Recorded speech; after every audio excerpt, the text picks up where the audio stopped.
Welcome to Single Mom Survive and Thrive. Just me plus 3, and we're living our best life. Hello, and welcome back, everybody. I'm so glad that you're listening to this episode. I'm calling this one Distant Dads. And this one's inspired from a lady that wrote to me and mentioned that she's having a hard time adjusting to her ex, kind of disappearing a little bit out of the picture and not being around as much for her kids. So it really made me think about how I know exactly what that's like. And I have a great friend of mine. Her name's Kenitra, and I'm interviewing her today on this episode, and we dive into that a little bit. So sit back and relax and enjoy this one. You're going to have some giggles, and I'm sure a lot of you can relate to what we talk about today. So enjoy. I'm super excited today to have Kanitra, one of my really good friends with me, and she is here to chat to me about single mom stuff. And she is the CEO of narcliberation.com. Kanitra is a fabulous life coach, by the way, everybody. She coaches people about life. After recovering from narcissistic abuse. So. Yeah, no, seriously, like I feel like there's like the one thing that, I feel, and I talked about this with Dulce in a previous episode, that that one was so popular because like everybody kept writing me saying that, the reason I'm not with my ex anymore is he's a narcissist, and it's like a common thread, right? I feel like the only way, I feel like we can agree, the only way to actually leave, the only way to actually survive narcissism is to get the hell out, right? So. Yeah, and I saw the most, like, I don't know, it was probably on TikTok, but it said something like, don't worry, you'll finally eventually leave. Mm-hmm. Like your narc, because when you've had enough, you'll just finally leave. So Don't worry, keep going over and over and over again. Right, and it's so true. And one day you will have enough. Absolutely. Like when I left my ex, I had to go through the courts, right, to get the custody. And because there was accusations of drug addiction, and at the time there wasn't enough evidence to back it up other than like one arrest, they had to appoint a court investigator to interview us and stuff. So I remember going in and like sitting down with the court investigator, and I told him the whole story from like beginning to end of 10-year journey. And he sat there and he literally like looked at me with his mouth open, was like, wow, I guess everybody has enough in the end, right? Like everybody comes to the end at some point. I always remember that. Like I always remember that. And it's true, like when it comes to like addiction, it causes its own narcissism in itself. Like I really do feel like honestly, my ex isn't like a natural born narcissist. Honestly, I don't think he is, but they turn into the same person, right? Sort of like the lying, the unpredictability. Yep, the gaslighting, the crazy, like literally, like he believed his own lies. I think to this day he still does. Like it's literally changed his mind. And there's like no returning from, some of the lies he like, just that narcissistic life that he became a part of, So. Exactly. So anyway, so for those that are listening, Kenitra and I have been friends a long time.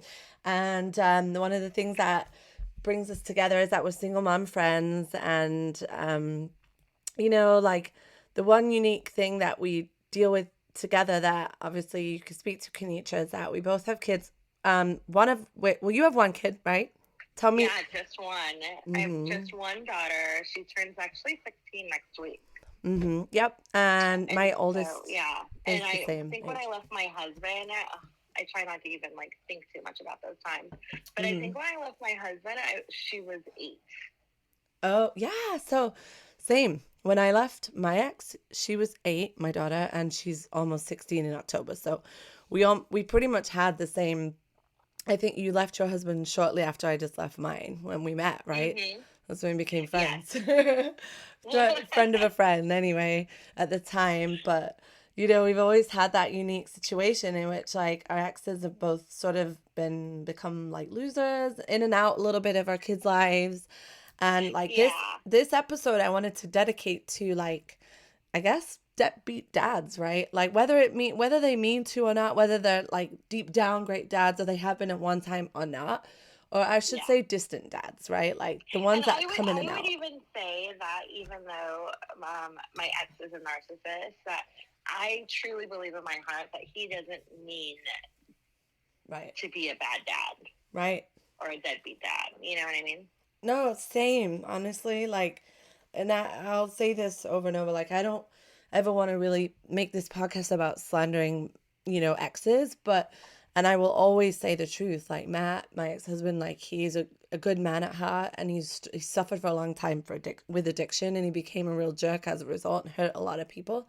But deep down, like, he's always been an amazing dad. Even to this day, even though he's in another state and not involved in my kids' lives, and my oldest hasn't talked to him in a year. It's crazy, but I don't hold it against him. I know that he's been messed up completely from the drugs, and but when he's around and he's in a good place, same. He loves his kids. He just doesn't, it's almost like he doesn't have the tools. I've gotten to that place where I'm not mad at him anymore about it. He doesn't have the tools. He's lost the tools and the ability to be a dad, like a functional one. And that's sort of important. I think about that too with my ex, is that, and the part of the reason that he is how he is because of who he had as parents. Right. So he's never really seen like a good example of what it looks like to be a real dad that's emotionally supportive and emotionally mature. Right. Exactly. And that is the exact same, I relate to that because that's the exact same situation as my ex-husband. Although his dad was a good guy, he was not a good example of a strong dad. He was an alcoholic his whole life. He worked, but he just stayed in the distance. Like he didn't give him a good example. So he had no tools. He had no, like what they watch and they learn is what's baked into them. And honestly, I could speak to that from firsthand truth and my brother and my dad, right? Like my dad's been an amazing dad. Very involved, just like a fucking amazing dad. And I've watched my brother replicate that with his wife and kids. And I'm like, what? Like that does go to show, like, I know people can break cycles. I do. But at the end of the day, it just goes to show that a lot of what happens is what you like model as a child. So you almost can't hold it. If I had to do it all over again, I really would have looked at his relationship with his parents. True. And it's so true. We have to take like those lessons and like reevaluate what we've learned, that when we do it again, like when we're using our picker today, we have to look at that stuff. We weren't thinking about that back then. We were too immature. I was really young. And that's interesting that you say that your daughter hasn't spoken to her dad in a year, because my daughter hasn't spoken to her dad in over a year also. Oh, really? And I had a hard time. Coming to terms with that, because even though I knew he wasn't the best influence, it was still like, I saw that attitude of like, but you need your dad. He's trying. Yeah. Right. Same. But in the end, I couldn't do anything about it, which is probably for the best. So I was thinking, obviously we can get back to this conversation, but it'd be a good idea for everybody to hear like your overall story. If you wouldn't mind just giving a summary of just like your situation and like how you are, where you are today, Oh boy. Yeah. So I actually met my husband when I was really young. Do you want me to go that far back? Yeah. Or like more like as a divorced woman? No, yeah. Just like your story, like whatever you want to, share. Mm-hmm. So I met my husband when I was rather young. I think I was only 20 years old. And so we were together for about 20 years. And after 20 years, I just realized how unhappy I was. And I decided to go. And, it wasn't the first time I had left. So the final time that I left, he was like, trying to win me over, so he wasn't such a bad guy. But once he realized that I wasn't coming back, it became a horror show, like a complete horror show. So let me ask you real quick. So you met him when you were 20, but how old were you when you had your baby? I had her, I believe, when I was 31. Oh, okay. So for a long time, it was just the two of us. And I can Mm. honestly say that it was, things were not perfect, but they were Mm. pretty okay until we had a kid. Yeah. And a lot of times, like the act of having a child can like trigger a person with like personality disorder. Oh, totally. And Totally. so, like, Yep. all of a I sudden, relate. the attention all went from him to my daughter, and it Yep. like sort of, I mean, even when I mean, when I think back on things, I'm just horrified that I even put up with these things. But like, Mm. even when I was pregnant, I was Mm. probably getting a lot of attention as the pregnant woman, and he would literally go fast over speed bumps, even though I would tell him it hurt. What? Yeah, I know, and I can't believe like and he would insist on driving, and every time we go to my mom's house, she had like tons of speed bumps on the way to her house, and he would just like, go really fast, and like there's something very devilish about them that Mm. like now I understand. Mm. You know, it was a thing. That's It was crazy. no accident. It was a thing. Wow. You know, Mm. and so like as I said, my daughter was relatively young when we separated, but like after we did separate and he knew it was like real, the shit. Oops, can I say that word? Yeah. It got real. Yeah. The divorce got really real. Yeah. Like stalking, sitting out my at my house, like being hours late to pick up my daughter, but like honestly just being down the street, like trying to ruin my plans. I mean, it got really crazy, and Mm-hmm. that craziness continued for years until I finally like got the courage to get a restraining order during COVID. And like even though like things were a little bit manic with us and with custody, and we weren't really co-parenting, we were more like parallel parenting. Yeah. I still kept sending my daughter over there because that's what the judge told me to do. Even Right. though I knew as a mom it wasn't the safest environment for her emotionally, I Right. still kept doing it Yeah.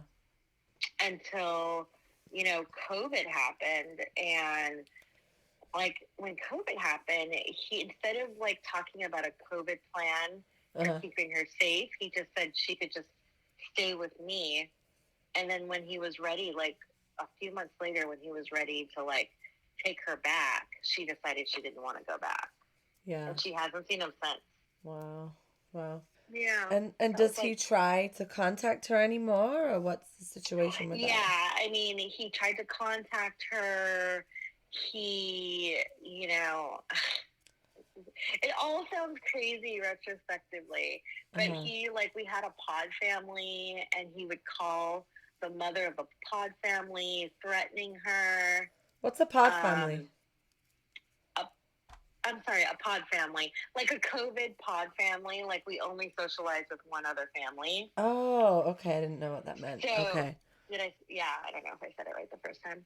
But so he threatened the mom of the pod family, and he like almost like ran us off the freeway and then chased us. Oh I mean, he was gosh. doing some pretty crazy things. He was calling different people on LinkedIn. He was like messaging my contacts on LinkedIn. Oh geez.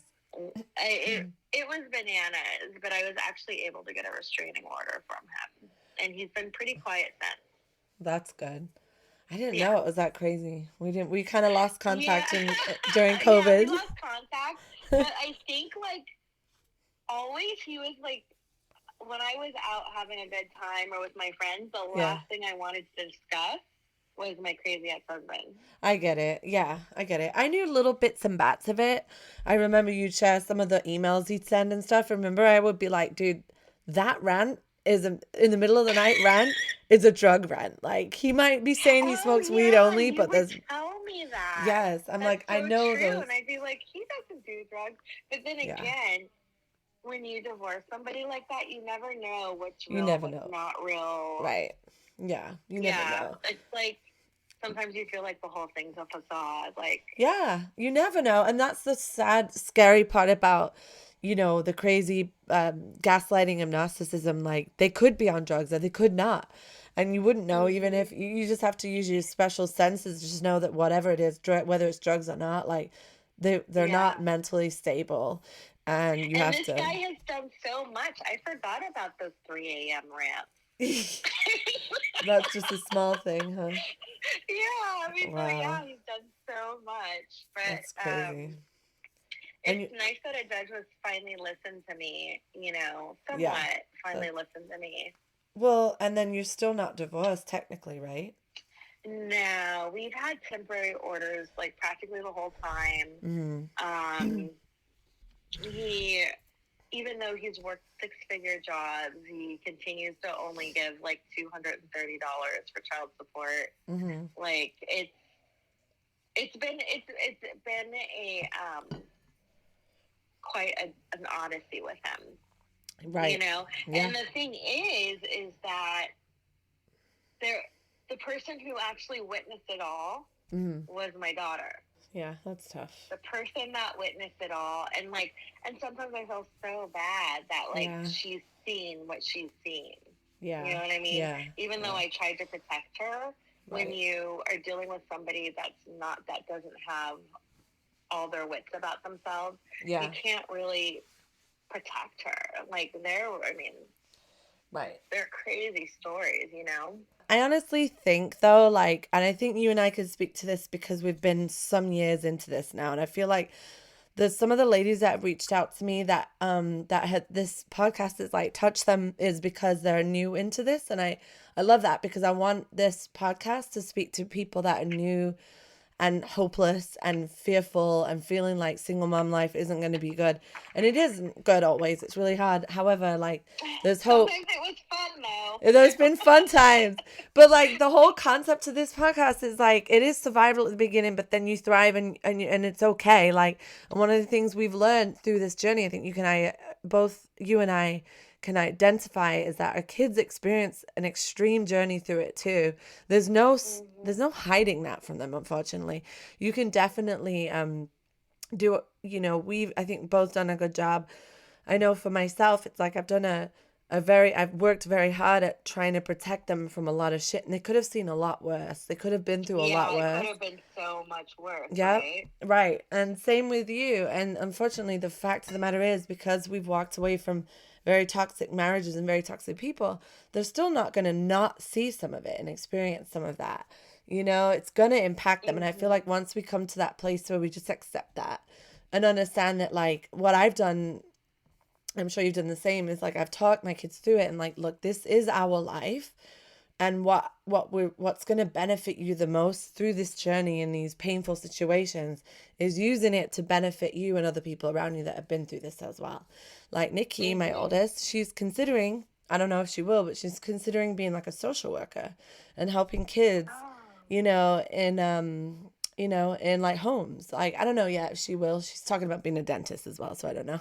But there is right, because there is something special about what she can, just that compassion she can have for kids losing like orphans, if you will. That's a really old school word, but kids in the system, if you will, or any kid, like, because her half brother, Daniel, being pretty much that he had it worse than my kids, because Matt has done what he's done, and then he didn't have a mom, so he literally went into the system and had been fostered out by his grandma. So we firsthand had to really walk through some of that. So it's like, it doesn't mean it's not painful and horrible, but it doesn't mean that what our kids walk through can't be used for good, though. Yeah, and I was just gonna say that you mentioned that you did talk with your kids through everything. Yeah. I very much followed the rules because my ex-husband was trying to, since the very beginning, he was trying to trying to hint at parent alienation.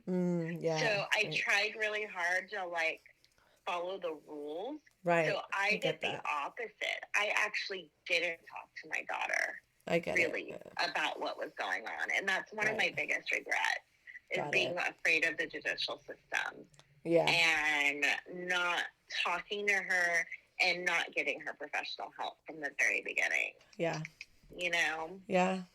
Well, you know, we don't know what's right, and each situation's unique. Like for me, Matt walked away, and I was literally stuck with him not even like I got a court order for him to have supervised visits and he didn't show up. So for years he disappeared.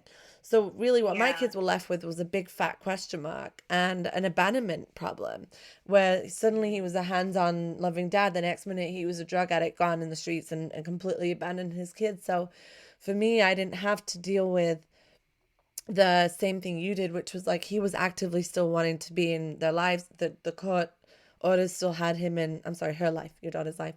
So the court ordered that. And so you did what you thought was best by making it peachy and normal and great and not like bogging her down as a kid with dark, like concepts. Like Yeah. you know, I get it. Like I probably would have done the same that you did too for your situation.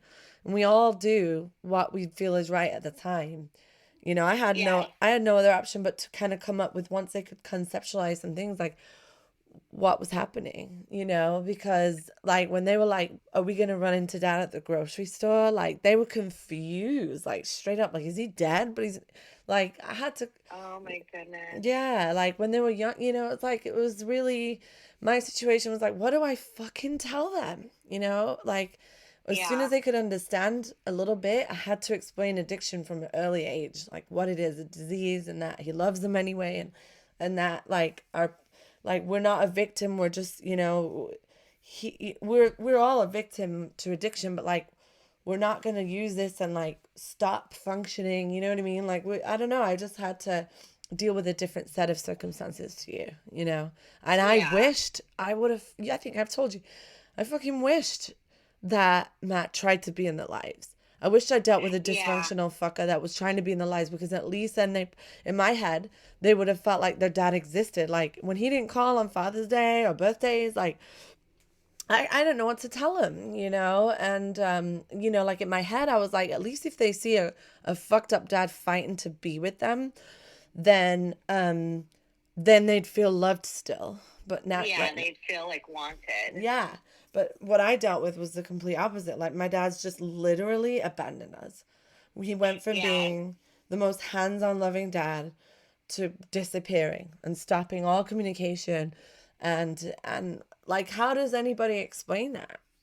Okay. I was going to say that my daughter, I think, figured out what was wrong with her dad on her own. Yeah, mine too. When she got to a certain age, she was just like, and you know, the funny thing is, Maya told me that would happen. Yeah. And I didn't believe it. She did. Yeah, she and told me that. Yeah, and she said, like, when they become a certain age, they're going to see everything for what it really is. Yep. And that's what happened, and that's why she doesn't really deal with her dad anymore. That's exactly the same as my situation. And that's why I'm sure we're in the agreement with it. It's like we don't blame them. I don't stop her. I ask her sometimes, I'm like, are you going to hold up? When are you going to do, like, how long are you going to not talk to your dad? She's like, however long I want. There's nothing to talk to him about, you know? And I don't try to be like, you should talk to him. But I'm just like, you know, in my mind, I'm like, it's draining because he does call and he does try to talk to her. She refuses to talk to him. And I sometimes I'm like, man, it's a concept I've never been able to hold a grudge like that against anybody. But then again, I've never been hurt that bad by my own parents. But so I think she was like so quiet for so many years, right, and just watching the movie happen. Right. And now she's at an age where right, she has a choice in the matter. Right. Exactly. And it's hard as a mom to accept her choice, but at the end, right, in the end, it's her choice, you know? Exactly. And it's like, and it, you know, and that's something I want her to have, that empowerment to be able to make her own decisions in this. Because that's one thing, kids are powerless in all of this stuff as they're young, you know? They feel powerless. Yeah. They feel lost. They feel just like it's always their fault. And none of it is. And, you know, so you're right. When it gets to this point, it's like, I'm almost like, you know what, though? Like, as sad as it is, like, good for you that you feel like you got the power to make your own decision, because she does. Yeah, and it's such a switch for them too, because they're actually just going with the emotions, or like whatever's happening with their dad at the moment. Right. Like Anna Issa is just like a play doll for however her dad was feeling. If he felt mad, then she had to see him be mad, like. Yeah. And then finally, it's like when COVID happened for her. When COVID happened for her, it seemed like it was sort of a relief. Yeah. I could see it in her, like a relief of feeling safe all the time. Yep.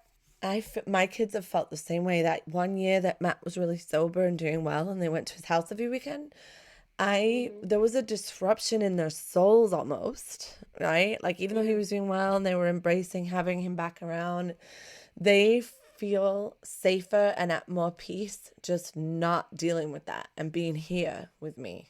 It's the reality. Yeah. It's the reality. And then I felt better too. I felt more at ease. Yeah. Because knowing she felt at ease. Yeah. And like some of those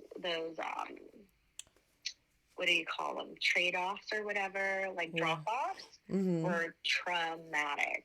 Oh, like, I bet. Traumatic, or like, there were just moments where, like, I would get a phone call and it would just be her on the phone for a long time. And I'd be like, what's going on? Is everything okay? But I didn't have a co-parent to, like, ask the question to. So I spent a lot of time, especially towards the end, right before COVID, just worried. You mean when she was with him? Yeah. So, like, there was, like, a period, I'd say about 4 months, 5 months before COVID hit, that, like, it would be the weekend that she'd be on the phone with me constantly. Oh, yeah. And, like, in my heart, like, I felt like something was wrong. Yeah. But, like, I really, like, the court also tells you not to ask questions. The court's a funny system. Yeah. Don't ask questions about, like, what's going on. What they're doing. Or else it could be parent alienation. Yeah. Ugh, I didn't have to go through that. And, like, I know that there's some ladies that, like, somebody recently reached out to me and she said specifically that she's been really having a hard time with the recent departure of her ex, and this particular guy has not been in touch with them and her children, and her daughter was having a really, really hard time with that. So that's kind of what inspired me to have this conversation. It's like, man, like, it's so unpredictable what they might do, in response to all this stuff ending. And it's so hard, like, when the courts get involved and they order certain things and we have to follow that, and it can get so ugly and so painful and so messy. And it's like, what is the right thing to do for our kids? Like, that's the big question the whole time. Like, for me, I fought to try to get some visitation because I got full custody because he was on drugs. But I asked for 3 times a week supervised visitation, and the court was like, I'm sorry, we only do max 2. Because I said, Judge, I'm not trying to take my kids away from their dad. I want them to be in his life. I just want them to be safe when they're with him. And he goes, I get that, but, we can only do twice a week. I said, okay, fine. And he didn't show up to any. So it's like, it sucked. The funny thing is that it's not funny, really, but the judges have seen everything. Yeah. And that's probably why they're, like, they're so desensitized to everything. And they were probably like, oh, yeah, we'll see if he even shows up. I know. And I was the one that asked for I was, like, the one that, like, at the beginning, because I was like, oh, no, I'm breaking up my family. Right. What am I doing? Right. Like, I'm going to make sure he has her every day he doesn't have work, like, right. That was me. Right. And we wanted our freedom, too. Like, my dream was a perfect 50-50. I dreamt about being 1 week with my kids, just having blissful, like, watching movies, and then 1 week alone. Well, they were with their dad, and I was chilling by myself, watching TV with the wine. Like, that was my dream, and I was like, I hoped that that's what would happen when I left, and I didn't get that. And honestly, I'm glad, because the last thing they needed to go was with the crazy addict. But it was so hard for me, because I was like, why isn't he trying? I thought he would at least try. Like, How in the hell is It's he just, very confusing, right? Yeah. yeah. And I'm like, what the fuck? I didn't sign up to raise 3 kids by myself. Like, what the fuck? Like, how is he doing this to me? Like, no. I would be so Oh, jealous of friends that got to be like, yeah, that my kids are going with their dad that next week, 1 week on, week off. And I'd be like, oh, if only, you know? Yeah. I know. I was always so surprised that you had your kids all the time. Yeah, it was But rough. I was going to say, it's actually like interesting that we're going through the process as we're learning about the issues of our ex-husband. You know what I mean? Yeah. Like, I didn't even realize that mine was a narcissist until months after I left and I was in therapy and my therapist told me. Yeah. And like then I started learning like, oh my God. And so you're learning about how to deal with somebody that's a narcissist or that's a drug addict while you're like dealing with them. Oh yeah. And you're making so many like mistakes or missteps and you know. Yep. There was no way I had like everything Matt would do, a new crazy move he would pull. I'd be like, who is this guy? Like, I would never have imagined he could fucking do that. Like, everything he did worse and worse, I'd be like, can he, like, I couldn't be more shocked on like the, so you're right. Like, you learn about the traits of this disease, whether it's narcissism or addiction or, very similar, very selfish diseases, like mental diseases. Like, you don't know about how they're going to activate and the symptoms they're going to cause until you fucking walk through it and you deal with it. Yeah. And you learn as you go, and you don't know. You're not prepared for that. How are you going to be prepared for that shit? No one knows. Oh my God, not at all. Not at all. You have to learn as you go with the help that you get. So, like, therapy is such a great help, right? That's like, thank God for that. Yeah, the therapy helps so much. And I actually had to do trauma therapy, which it was just so opportunistic that the therapist that I found was a trauma therapist. That's cool. And she did EDRM with me, and which is like a certain trauma, I don't know, therapeutic, system or something like that. But like she did that with me, and like it was really helpful. And for me, I was like actually afraid of my husband, and so she was able to walk me out of that fear, probably, cool. With that therapy within like 2 sessions. That's cool. That's really cool. Yeah. Yeah, I had a lot of guy therapists at the beginning who walked me through the concept of like, because Matt was just disappeared, right? So I wasn't afraid of him. I wasn't even sure what. Like, I was just trying to get my head around like, what does like moving on and looking for a good guy the next time around look like? And I had a few guy therapists help me through that. Like, what's been some of the habits I've done in the past? Why am I attracted to narcissistic guys, and who do I need to look, and so another guy, like, I just seem to be drawn to male therapists. Like, one guy was like, I remember he said, you only need these kids need one sane parent. And I only saw him a few times, but he was really, I think he was a trauma therapist too, but I don't know, I just tended to like hear from men more. And then I, on and off, I've had various different therapists, but I'm grateful I did that. And I went to divorce care, right, like a few times, and was really involved in church groups too, like those Celebrate Recovery groups and everything over the years. And thank God I needed that at the time. I really did. Like, I was fucking lost, like beyond, like, I wasn't, prepared for raising a 2, 6, and 8-year-old by myself. I remember that when I was thinking about the concept of this book that I wanted to read, which was Single Mom Survive and Thrive, and I ended up going with the podcast first, but the first chapter was going to be called Getting Out the House. And it was all about, interesting. Yeah, it was all about the very first day you get your kids out the house to school successfully and what kind of a celebration that is. Because I remember that day when I first got them all out to school and lunch made and dressed and got to school on time. And how I got to school and was just like, I can't believe I fucking just did that. Like, it was so stressful and intense, and it felt so big, and like Now it's nothing. Like, 8 years later, Yeah. that's all we I do. But remember that feeling for myself though, like yeah. just like it was just like a symphony I was trying to do, like getting everything and like getting her to school, then driving out to LA and like all these things. And I Yep. remember like once a coworker was like, "Gosh, you're always eating in the office." And I was like, they were like, "Why don't you just cook breakfast at home?" I'm like, "Oh my God, made somebody breakfast, made a snack, made a lunch, got them, drove the opposite direction to their school, Yeah. and You're then like, drove an what? hour in traffic. Like, you don't even know what I've done today already." Yep.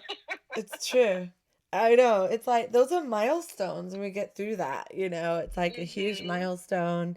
And, I feel like everybody gets it in different ways, whether it's one child, 5 kids, like it doesn't matter. Like when we have to do it, when nobody has kids with the idea that they're going to be doing it alone unless you're like that weird Nadia Mm-hmm. girl that had the octo mom or something. She's different.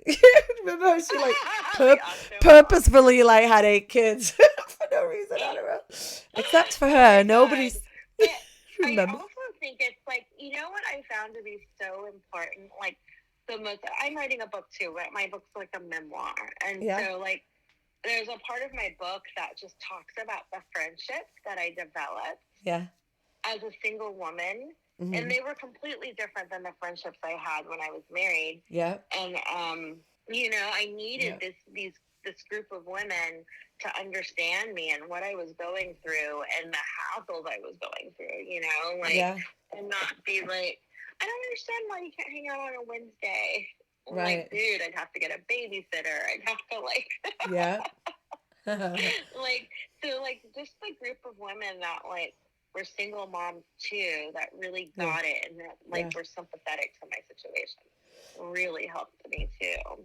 yeah. Same, and that's why I feel like it's not. I don't walk the spiritual walk anymore as much, but I used to a lot more. And I remember just like when I went to that Christian school and put the kids in there, and it's like in my mind I was like, I'll never, I'm gonna be this like outcast in this Christian school church, like I'm this divorcee wash up like. But the first person I met when I got there was the single mom who her kids were in my kids' class, and Mm-hmm.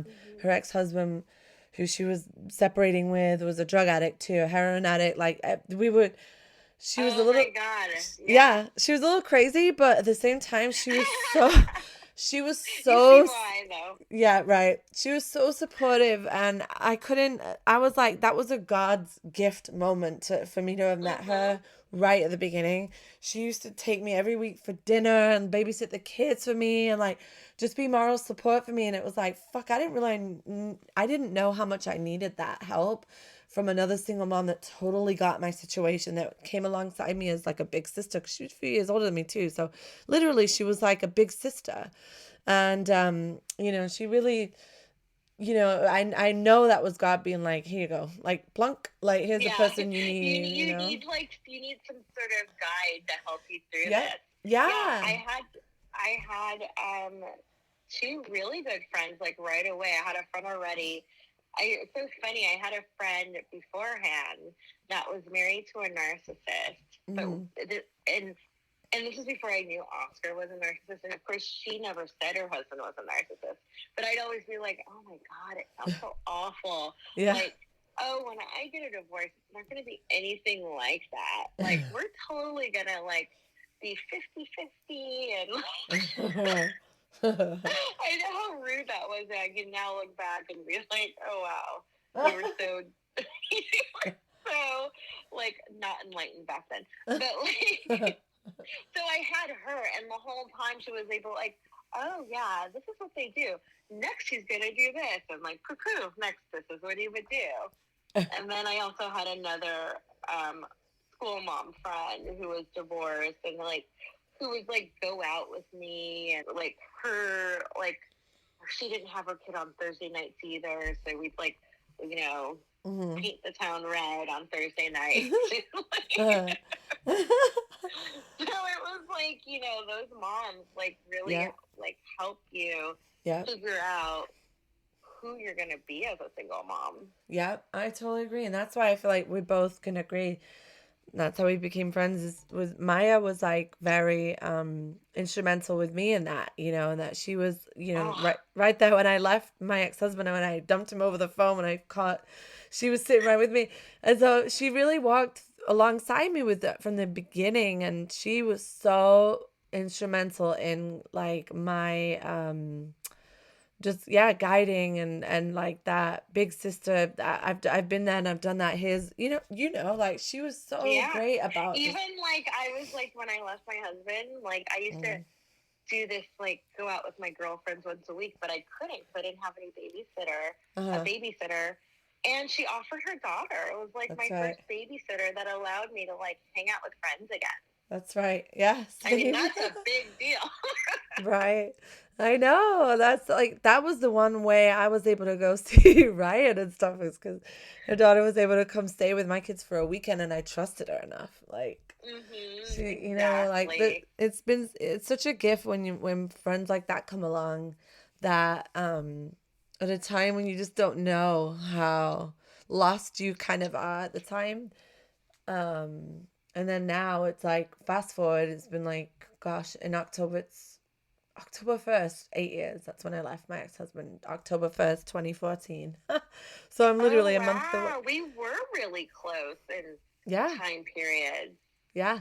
Yeah, that's when I left him. That's when I moved out, and the divorce was final in May 2015. But yeah, it was fast forward, and now it's like that is my life, and my and the dad, my kid's dad is distant, and he's not around, and he's here and there, he's You alive, know, but he's there's not in your there's life. so much peace in that There though. is. I know. You know, like I was like I can't believe that I'm like trying to force this relationship with her dad Right. because Well, our because world is so predictable and yeah. peaceful now that Right. like I even forgot what it felt like not to be at peace. Or Yep. yeah, I forgot what it felt like to be at peace Yep. Yep. I and agree. not have these like long text messages and like like stalking at my house and crazy Mm, stuff. right. I agree. I think there's peace in them staying away, and it's funny. My But my there's one of extra work too. It's extra work, right? What comes with Yeah. that is, but at the time, I feel like it's so natural for us to be so like for the first that transition to that time to this place, the transition from being with them and then being a dad in your kid's life to now being to where we are. In that transition is a place of like almost denial, like what? Like no, that's not the way it's supposed to be. That's their dad. That's Mhm. so of course we fight to keep them around, and I'm really hopeful that a lot of people that listen to this, like their exes are very much great dads and involved in their kids' lives. I feel like a lot of divorces can be really great and amicable, and like they can still have, but there are a lot like ours where their dads, you know or even some scenarios men that their moms do this, like end up Yeah, just being freaking exactly. deadbeats, and turning their backs after this separation and not being involved in the kid's life, and nobody's ever prepared for that. And to transition through And, that is just really difficult. and one of my coaches, she gave me some really good advice. She said, "Stop putting your daddy issues on your daughter." Right. Yeah, good point. And I was like, "Oh yeah, I guess that's what I am doing." Yeah, Like, right. Well, you know. for me too, it's like not that I would say I have daddy issues, we all do, but like I had a great relationship with my dad. So what I was trying to push on my kids was that same great relationship that I had Mhm. with my kids and their dad, because I picked Matt for a reason. I thought he was going to be a great dad like my dad was. So Me therefore when he started too. yeah, so when he started departing and not being a great dad, I was like, no, no, no, no, no, no, no, you're supposed to be a great dad. I'll still force Yeah, that. And that's it's why I like, picked you. yeah. So what the hell? Why are you doing this? Like, and then it's like, dude, then we realize we're not in control of anything another person does. Like, nothing at all can we do to control that. We have to step back and let them do what they're gonna fucking do, and just support our But kids once through you it. realize that, it makes you so free. Yeah, it's acceptance. Yeah. Mm-hmm. But it's funny because like that concept, that serenity prayer, God grant me the serenity to accept things I cannot change, courage to change things that I can, and the wisdom to know the difference. It's a prayer that I've always like. It's a saying prayer, whatever. I've known for years, and I've said it so many times, and it's like it still doesn't necessarily ring and like true in your mind unless you've really just spent time getting used to that concept that you really grant me the serenity to accept the things I cannot change, the courage, which is Exactly. other people, the courage to change the things that I can, which is just me, and the wisdom to Yeah, know the difference. That's it. That's serenity right there. Once you got that, you're in peace. You're in a peaceful place, and that's it. exactly. And that's it. We can never ever control what another person's gonna do. And that's like the hardest thing because it's like the dream when we get married and have a kid or kids, the dream is the picture, the ending, the family. And when that shit Mm-hmm. starts to dissolve, like no, like no, what? Like no, no, no. We'll fight to do Yeah. anything to make. I spent so much time. Well, first of all, I spent so much time during my marriage trying to make my husband into the husband that I thought he should be. Right. And then Same. I spent Same. afterwards, I spent so much time trying to make him into the divorced dad, Right. divorcee husband that I thought he should be. And Yep. it was like literally, it was just, I was spinning my wheels, Yep. I know. literally spinning my wheels. Same. And in the end, he's the same old person. Yep. I'm the same old person, and I I know. have no control over it. It's so funny And because it's freedom. It's freedom knowing that, though. right. Yep. So anyway, Um, so Kenitra, tell me about your book. I want to know. Tell everybody about it. well, I just published my first ebook, which I'm very excited about, Uh-huh. and it's a 7-day mindset reset book. So it's Okay. basically a workbook on mindfulness, and Mm-hmm. so like it's especially useful if you've just you're sort of down in the dumps about leaving your marriage and like Mm-hmm. you just want to get back to being happy again. It sort Mm-hmm. of switches like your mindset to find happiness and joy in life again. And That's so it's cool. a 7-day mindset reset, but in reality, you times that by 4, so it's 28 days. It's a Oh. trick. So what is the book like? It how? But it basically teaches you how to journal, Mm-hmm. how to do lists of gratitude, Yeah. meditation, rampages, That's cool. and just sort of so you could sort of center yourself, start your day right, and then end your day by being reflective and finding joy in it. Oh, that's so cool. Like that's like the same Yeah, stuff they teach you in recovery groups, like in Al-Anon and stuff. Is that same stuff? So that's we're awesome. all in recovery, aren't we? We are. I know. I know. Seriously, that's why I like Recovery from divorce so much. recovery groups because that's what that is. It's the same thing. It's like it's just a bunch of divorcees sitting around like figuring out how to recover, you know? Exactly, exactly. And I've That's gone through cool. times where, especially when, there have been times when Oscar, has been at his best, which is actually at his worst. Yeah. And, and I'm really letting these things get to me, or I'm like overwhelmed as a mom. Yeah. And you start to like have a really poor attitude about life. Yeah. And then that trickles It down does. to like how you're reacting to your kids, Yep. and you're yelling more, you're Yep. upset, they're not seeing you smile. And so Yep. sometimes you really need to do this reset, so you can be a happy mom and able to deal with the real stuff and put the BS behind you.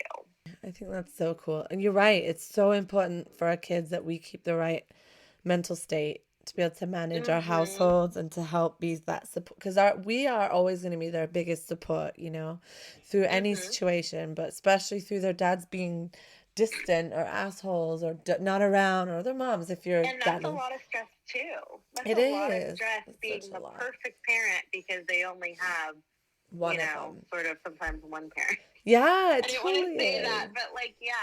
So It's like so my true. whole time I was just like, gotta be perfect. You're all she has. Yep. Yep. I gotta show her everything. I've gotta teach her everything. Yep. And it becomes exhausting. I know. Believe me. I know. It does. Oh, wait, Kenny. You can find my ebook at www.narcliberation.com. And that's NARCLIBER.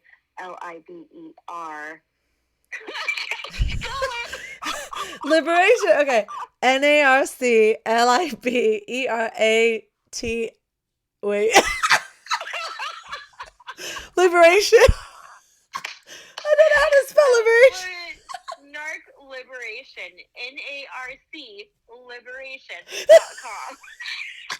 If you don't know how to spell liberation, look it up. Ask Siri. Because I don't know how either. Liberation. LIBERATION. Right? Wait. LIBER. Liber. A. Yeah. T-I-O-N. It's hard when you don't look at it. You got it. Spelling Bee champion 2022. I'm the winner of the spelling bee. Yay! Hey, you know what though? Now they're gonna remember that shit. How to log on to narcliberation.com. No question on how. Oh my goodness. We just had a lesson on how to spell liberation. I know. That'd be hilarious if we just spelled that wrong though, and it was like, I don't know, some other way. But I have to Google that later. That happened to me before. So on your website, can they download your ebook? Yeah, on my website, you can download my ebook. Mm-hmm. You can sign up for the wait list for my next class, and you can sign up for private coaching. Ooh, so wait, what's your class It's about? all there. Nice. What classes do you hold? And the website is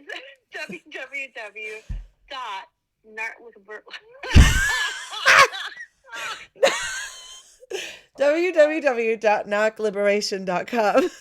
Exactly. You got it. I'm gonna actually post it too on the spot, or on the blurb that I have for my podcast episode, so it'll be on there too, so no worries. Perfect. Yeah, I'm really excited about it, and it's really picking up steam. Oh yay! Well, I know I need to download it too. I haven't yet, and I can't wait to read it.